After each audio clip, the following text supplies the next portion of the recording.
बचपन में जब रिलेटिव या कोई फैमिली मेंबर कुछ पैसे देते थे तो मम्मी बोलती थी कि खर्च मत करना, सेव कर लो। और उस टाइम पे पिग्गी बैंक भरना एक अचीवमेंट लगता था। और सच बताऊं तो हम सब इसी फिलॉसफी पे पले बड़े हुए हैं, क्योंकि इंडिया एक सेविंग कल्चर कंट्री है। According to RBI financial saving report, most household finance savings are in the bank deposits either in gold. मतलब ये प्रॉब्लम सिर्फ आपकी नहीं है, इवन ये एक नेशनल माइंडसेट है। और इसीलिए हमें सिर्फ बचपन से सिर्फ और सिर्फ सेविंग ही सिखाई गई है, पर वेल्थ क्रिएशन नहीं। जस्ट सोचो कि आपने 1 लाख रुपया बैंक में रखा है और आप सोचते हैं कि आपका पैसा सेफ है, बट रियलिटी में आपका पैसा सेफ नहीं है। इवन वो स्लोली श्रिंक होता जा रहा है, क्योंकि एवरेज इन्फ्लेशन रेट इंडिया में 5 to 6% रहता है according to RBI CPI inflation data. जबकि सेविंग अकाउंट में आपको सेविंग पे अप्रोक्सीमेटली 2.5 to 4% ही इंटरेस्ट रेट मिलता है। That means real return is 0 even negative. और इस वजह से आपका पैसा बढ़ नहीं रहा है, हर साल उसकी परचेजिंग पावर कम होती जा रही है। So saving protects money from you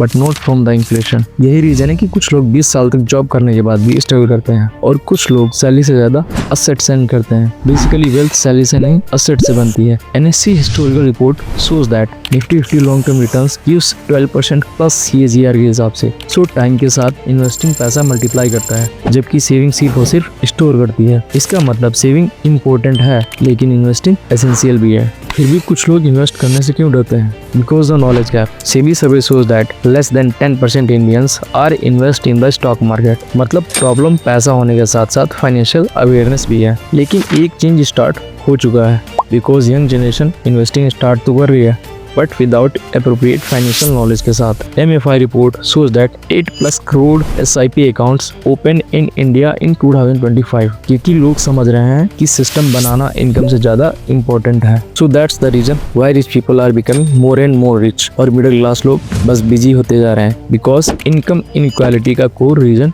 investing ही है। वर्ल्ड इनइक्वालिटी रिपोर्ट के हिसाब से top 10% Indians are hold majority of financial assets. इसका मतलब साफ है कि रिच लोग ज्यादा अर्न नहीं करते हैं, वो लोग पैसे को काम पे लगाते हैं। क्योंकि money saved in security but money invested in freedom. I am not saying saving is wrong, but just only saving is incomplete. So emergency fund save करो, फ्यूचर के लिए इन्वेस्ट करो। और यही रीजन है कि सेवर्स सेफ रिटायर करते हैं और इन्वेस्टर्स फ्री रिटायर करते हैं। If you are a student then don't wait for your first salary as well as continuous. Instead make start to your system today.